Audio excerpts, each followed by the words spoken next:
So let me begin by saying this. True balance work, true inner work, achieving a true state of self-mastery and self-understanding and self-awareness and self-governance includes regaining the trust you have for yourself. So when I speak about things like NA and AA in this video, and I talk about the resistance I hold towards those methods to a certain degree, right? They serve a purpose at a certain point in time, but additional work should be added to them, right? Because they will keep you stagnant as far as true inner and spiritual work goes. Because if you do not trust yourself, if you cannot control yourself, you still have much work to do. So, public service announcement, okay? The beauty of numerology is allowing yourself to perceive others in a way that suspends judgment. Now, of course, this is a journey, and ascension is a path of mastery, expansion, right? Which aids in elevation, okay? But it is in no way linear, right? Overall, it's linear, but there are cycles involved, right? That can take you to spaces of descension, back up to other spaces of ascension. Now, when you learn about frequencies, when you learn to master frequencies, recognize frequencies, appreciate frequencies, and recognize that everyone is on the same path, that is ascension. We're just occupying different portions of that path. You can learn to be more tolerant of others. Now, with that being said, right, it's also important to recognize that darkness is not sovereign. That balance governs. Okay, and I want you to think about it for a minute. I'm going to leave it with those simple terms and allow you to think about it for a moment. I don't care if you're religious, I don't care if you're not, okay? Energies are energies, frequencies are frequencies. Spiritual influences are very much present, okay? Now, occupying a space of darkness is a necessary part of the ascension process. Mastering your own darkness, okay? First step of that is obviously becoming aware of said darkness. Now let me use some celebrity examples, right? Just so you can understand my perspective as someone that's in 17 frequency. Highly self-mastered. Obviously a creator of a numerology system, obviously a master of frequencies, obviously someone that teaches about this, so deeply understands this, okay? I'm going to use Cardi B and Megan Thee Stallion's new music video. Now, this is not music I personally listen to. This is not music I personally enjoy, because this is not music that resonates with my frequency. This is an example of 13 frequency music. I understand that that's what this is. So I can appreciate that for what it is. Do you understand? And I can appreciate why so many people enjoy it, because most of this world is also in 13 frequency. The next example I want to use again is Doja Cat. And I'm using Doja Cat because Doja Cat is at an essential part of her journey, right? As far as ascension. She is in arguably the most difficult part. Okay. She is currently in 16 frequency. Now, 16 frequency, this is something I can recognize just because of her behavior, how she's interacting with other people, right?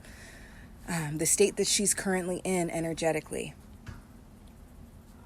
Now, to add to that, however, this is important, okay? Because she also talked about it. In my book, I talk about an example, right? So 61 frequency is what it becomes when it's an external expression of that 16 energy she's in. So once it starts to impact others, we're talking about 61 frequency. 61 frequency is the frequency of the Karen. And she just talked about being in her Karen era. Now, as someone that deeply understands what's happening, I can appreciate that too.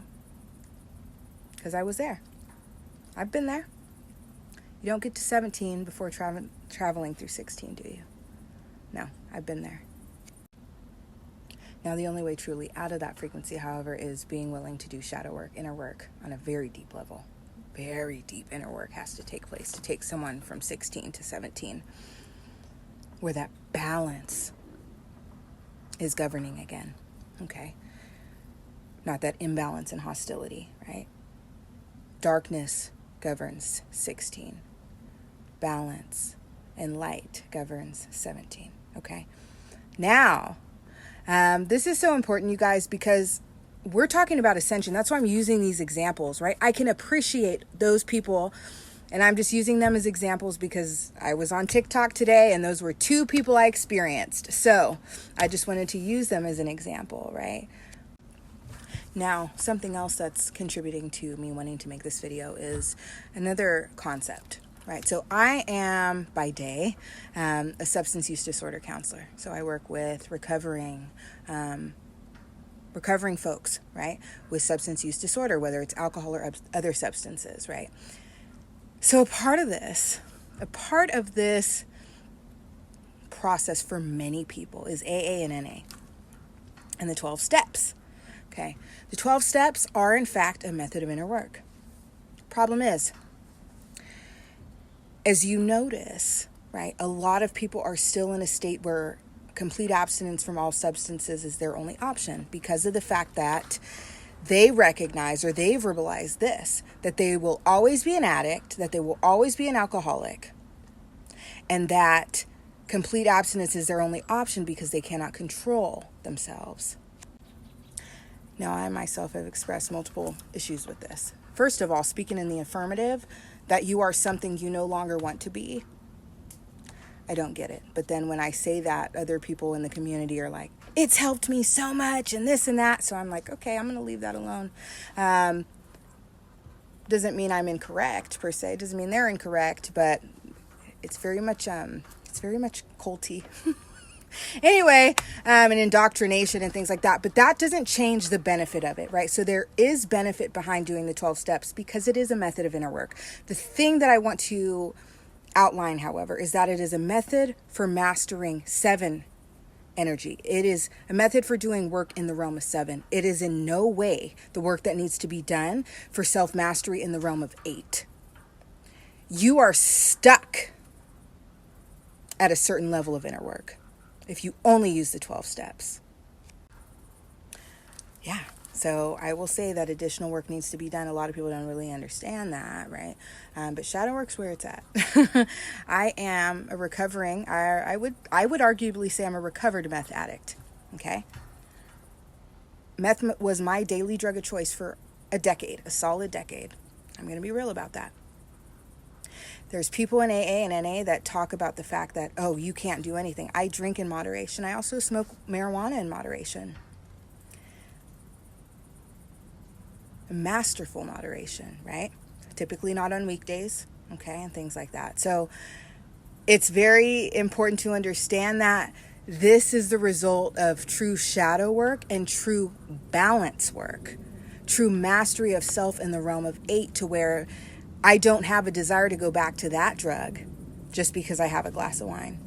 And they would argue against that in AA and NA. So when I say understand frequencies, I understand frequencies. And all of these were experiences I had to go through personally, because all of the darkness that I've walked through and endured and have possessed. When I talk about darkness, I mean it when I say I understand it. I understand the insanity of it, literally, especially as a former meth addict.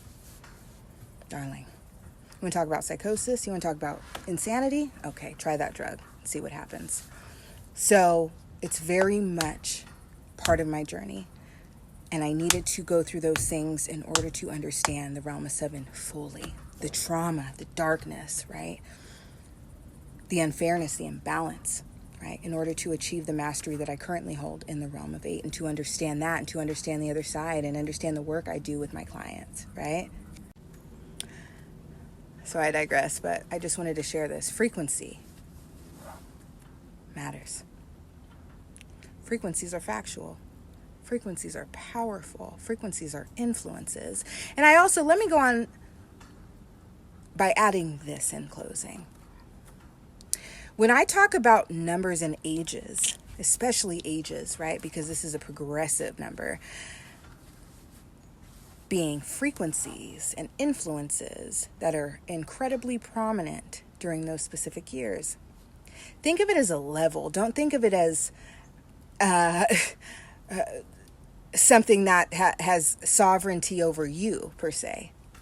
It is very much a frequency that if you understand it properly, you can move properly through. It doesn't mean you can avoid the influences, but when you can recognize them, you can combat them as well. But those are just some insights that were weighing over me today, so I wanted to share them. Let me know if there's anything else you guys want to really talk about. My book's coming soon. I'm so excited. I can't wait. You guys will truly be able to understand frequencies just as well as I can, and hopefully it'll help you master yourself even further. My system paired with shadow work, baby. You will be spiritually and energetically sovereign. All right, have a great night.